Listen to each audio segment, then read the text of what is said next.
اعوذ باللہ من الشیطان الرجیم بسم اللہ الرحمن الرحیم۔ سورہ آل عمران آیات نمبر 121 تا 129 میں غزوہ احد کے پس منظر میں مسلمانوں کو ثابت قدم رہنے کی تلقین، غیبی مدد کا وعدہ اور جنگ میں منافقین کا کردار۔ اعوذ باللہ من الشیطان الرجیم وَإِذْ غَدَوْتَ مِنْ أَهْلِكَ تُبَوِّئُ الْمُؤْمِنِينَ مَقَاعِدَ لِلْقِتَالِ وَاللَّهُ سَمِيعٌ عَلِيمٌ۔ اور وہ وقت یاد کیجئے جب آپ صبح سویرے اپنے گھر سے روانہ ہوئے تھے اور مسلمانوں کو جنگ کے لیے مورچوں پر بٹھا رہے تھے، اور اللہ سب کچھ سننے والا اور جاننے والا ہے۔ ان آیات کا پس منظر جنگ احد ہے، جو جنگ بدر کے تقریباً 1 سال کے بعد لڑی گئی تھی۔ اذ هم الطائفتان منكم ان تفشلا والله وليهما وعلى الله فليتوكل المؤمنون۔ اس وقت تم میں سے 2 قبیلے بزدلی دکھانے پر اتر آئے تھے، حالانکہ اللہ ان دونوں کی مدد کے لیے موجود تھا، اور ایمان والوں کو اللہ ہی پر بھروسہ کرنا چاہیے۔ وَلَقَدْ نَصَرَكُمُ اللَّهُ بِبَدْرٍ وَأَنْتُمْ أَذِلَّةٌ فَاتَّقُوا اللَّهَ لَعَلَّكُمْ تَشْكُرُونَ۔ اور بلا شبہ اس سے پہلے اللہ بدر میں تمہاری مدد کر چکا تھا، حالانکہ تم اس وقت بہت کمزور تھے، بس اللہ سے ڈرتے رہو تاکہ تم شکر گزار بن جاؤ۔ جب جنگ شروع ہونے سے پہلے منافق عبداللہ بن ابی 300 ساتھیوں سمیت واپس چلا گیا تو انصار کے 2 قبیلوں بنو حارثہ اور بنو سلمہ کے دلوں میں کمزوری واقع ہوئی، اور کفار کے مقابلے میں مسلمانوں کی قلیل تعداد دیکھ کر دل چھوڑنے لگے، مگر چونکہ سچے مسلمان تھے اس لیے اللہ تعالیٰ نے ان کے دلوں کو مضبوط کر دیا۔ اذ تقول للمؤمنین ألن يكفيكم أن يمدكم ربكم ب3,000 من الملائكة منزلین۔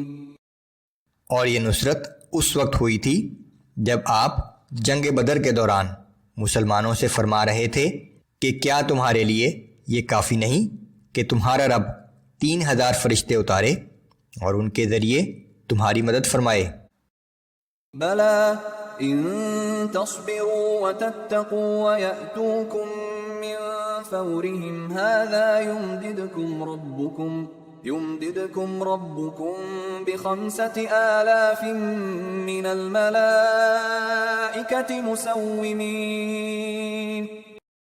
ہاں کیوں نہیں، اگر آج بھی تم صبر و استقامت اور پرہیزگاری اختیار کرو تو دشمن کے اچانک حملہ آور ہو جانے کی صورت میں تمہارا رب 5,000 مخصوص نشان والے فرشتوں کے ذریعے تمہاری مدد فرمائے گا۔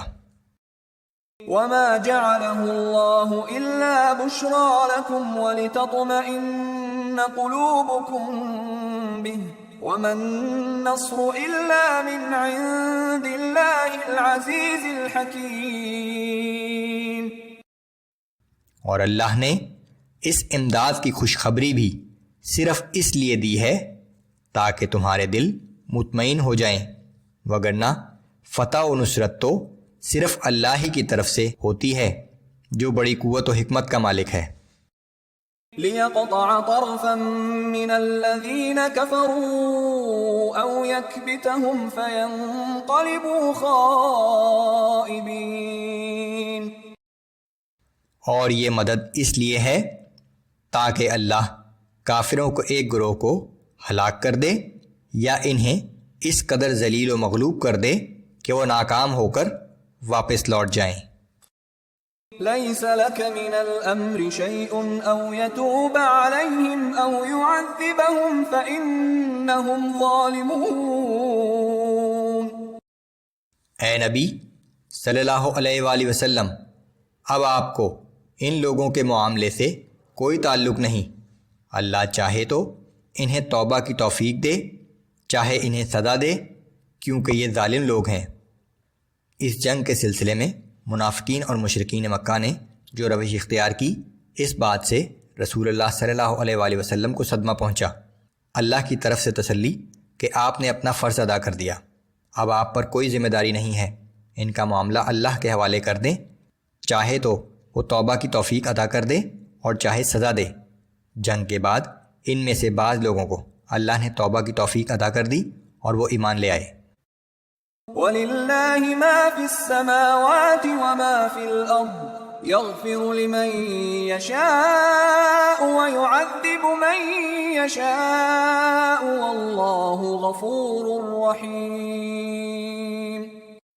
جو کچھ آسمانوں میں اور جو کچھ زمین میں ہے، اس سب کا مالک اللہ ہی ہے، وہ جسے چاہے بخش دے اور جسے چاہے سزا دے، اور اللہ بہت بخشنے والا اور ہر وقت رحم کرنے والا ہے۔